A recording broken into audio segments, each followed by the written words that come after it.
मार्च 2020 को प्रदेश में कांग्रेस सरकार अल्पमत में आने के कारण प्रदेश के मुख्यमंत्री कमलनाथ ने अपना इस्तीफा सौंप दिया था, जिस दिन के बाद से प्रतिवर्ष कांग्रेस 20 मार्च को लोकतंत्र सम्मान दिवस के रूप में मनाते आ रही है। इसी कड़ी में 20 मार्च को नगर के हनुमान चौक स्थित गांधी प्रतिमा के समक्ष कांग्रेस ने लोकतंत्र सम्मान दिवस मनाया। इस अवसर पर शहर कांग्रेस कमेटी अध्यक्ष श्याम पंजवानी ने संविधान की प्रस्तावना पढ़ी। प्रदेश कांग्रेस कमेटी महासचिव पुष्पा बिसेन ने कहा कि लोकतांत्रिक मूल्यों की रक्षा करते हुए कमलनाथ जी ने मुख्यमंत्री पद से इस्तीफा दिया है, जिससे साफ है कि कांग्रेस ही एकमात्र ऐसी पार्टी है जो बाबा साहब के संविधान की रक्षा कर सकती है। मान के लिए आज इस कार्यक्रम का आयोजन किया है, क्योंकि हमारे पूर्व मुख्यमंत्री माननीय कमलनाथ जी ने जिस तरह से लोकतांत्रिक मूल्यों की रक्षा करते हुए, नैतिकवादी सिद्धांतों की रक्षा करते हुए और आदर्शवादी मूल्यों की रक्षा करते हुए अपना इस्तीफा दिया है, इससे ये साफ स्पष्ट होता है कि अम्बेडकर बाबा ने जो संविधान का निर्माण किया था, इस संविधान की रक्षा सिर्फ कांग्रेस ही कर सकती है और कांग्रेस उसी के मूल्यों पर चल रही है। जिस तरह से विधायकों की खरीद फरोख्त की गई और हमारी सरकार को गिराया गया, निश्चित है कमलनाथ जी बहुत अच्छा काम कर रहे थे। 15 महीने के कार्यकाल में उन्होंने इतने ज़्यादा अच्छे काम किए कि जनता उनके काम को पसंद कर रही थी, परंतु सत्ता की लोलुप भारतीय जनता पार्टी सरकार ने हमारे विधायकों की खरीद फरोख्त की और उन्हें कांग्रेस को सत्ता से बेदखल करने का काम। कांग्रेस नेता अनूप सिंह बैस ने भाजपा पर संवैधानिक हत्या का आरोप लगाते हुए कहा कि भाजपा ने प्रदेश में जनता के मताधिकार का अपमान किया है। शिवराज सिंह चौहान की सरकार ने कांग्रेस की सरकार गिराकर लोकतंत्र की हत्या की है, जिसका हम प्रतिकार कर रहे हैं। लोगों ने कांग्रेस की सरकार चुनी थी और भारतीय जनता पार्टी के इसी शिवराज सिंह चौहान ने कांग्रेस के विधायकों खरीद फरोख्त करके जिस तरह से कमलनाथ जी की सरकार गिराकर यह बात प्रमाणित की थी कि लोकतंत्र की एक तरह से किस तरह हत्या की जाती है। संविधान का उन्होंने माखौल उड़ाया था और संविधान का वही माखौल उड़ाते हुए जिस तरह से भारतीय जनता पार्टी ने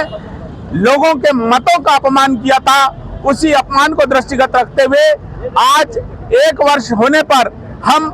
इस बात का पुरजोर विरोध करते हैं कि संविधान की जब हत्या करने का प्रयास भारतीय जनता पार्टी के लोग करेंगे तो कांग्रेस के लोग इसी तरह से सड़कों पर आकर उनका प्रतिकार करेंगे। इसी तरह शहर कांग्रेस कमेटी अध्यक्ष श्याम पंजवानी ने कहा कि वर्ष 2018 में प्रदेश की जनता ने शिवराज सिंह चौहान सरकार से तंग आकर प्रदेश की सत्ता कमलनाथ जी के हाथ में सौंपी थी, जो सरकार संविधान के दायरे में रहकर काम करते हुए गरीबों और किसानों के हित में काम कर रही थी। लेकिन सत्ता की भूखी भाजपा ने कांग्रेस के गद्दारों को खरीद कर अपनी सरकार बना ली। चूंकि बिकने वाले का कोई जमीर नहीं होता, कांग्रेस हमेशा संविधान को मानने वाली पार्टी रही है। भाजपा की खरीदारी और कांग्रेस के गद्दारों को प्रदेश की जनता भुला नहीं रही है, बल्कि वो घड़ी नजदीक आ रही है। अब फिर 2023 में जनता ने पुनः प्रदेश में कांग्रेस की सरकार बनाने का मन बना लिया है। देखिए, 2018 के विधानसभा चुनाव में लगातार विगत 2003 से 2018 तक शिवराज सिंह की सरकार भारतीय जनता पार्टी की सरकार थी। उसके बाद लोगों ने यह तय किया कि यह भ्रष्ट सरकार को बदलना है और कमलनाथ जी के नेतृत्व में 2018 में कमलनाथ जी की सरकार कांग्रेस की सरकार बनी। सरकार अपना निरंतर काम कर रही थी, संविधान के दायरे में रहकर वो अपना काम कर रही थी, लेकिन जिस प्रकार से आम जनमानस के लिए, चाहे वो 100 रुपए में 100 यूनिट बिजली हो, चाहे वो किसानों का कर्जा माफ हो, चाहे हर वर्ग के लिए कांग्रेस की सरकार, कमलनाथ जी की सरकार काम कर रही थी। लेकिन भारतीय जनता पार्टी की सरकार, उसके मुखिया शिवराज सिंह चौहान ने संविधान के फरचक्के उड़ाते हुए जो हमारे ही पार्टी, हमारे परिवार के गद्दार थे, उनको खरीद फरोख्त की, विधायकों की खरीद फरोख्त की और उन्होंने सरकार को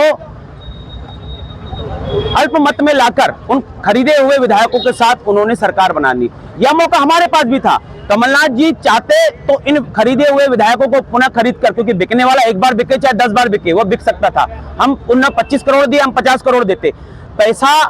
से बिकने वाले लोगों को कोई भी उनका जमीर नहीं होता। उन्होंने अपना जमीर बेचकर सरकार का गठन किया। तो हमारा कहना था कि कमलनाथ जी भी ये कर सकते थे, लेकिन उन्होंने संविधान की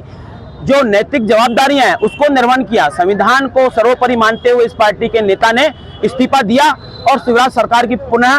सरकार बन गई। तो आज जिस प्रकार से ये भारतीय जनता पार्टी संविधान के परचक्के उड़ा रहे हैं, उसी संविधान को मानते हुए हम लोगों ने हर 20 मार्च 2020 को जिस प्रकार से कमलनाथ जी ने इस्तीफा दिया, उसको लेकर लोगों के जनमानस तक जा रहे हैं कि एक और संविधान को बचाने वाली पार्टी है, संविधान को निर्माण करने वाली पार्टी है, एक तरफ संविधान को फरचक्का उड़ाने वाली पार्टी है। 2023 में पुनः वो चुनाव की घड़ी आने वाली है, तो आप सभी से निवेदन है, मीडिया से भी निवेदन है कि यह अधिक से अधिक लोगों तक जाए कि 2023 में पुनः संविधान को मानने वाली पार्टी के हाथ के निशान को चुनाव में जिताकर पुनः कमलनाथ जी की सरकार बनाए।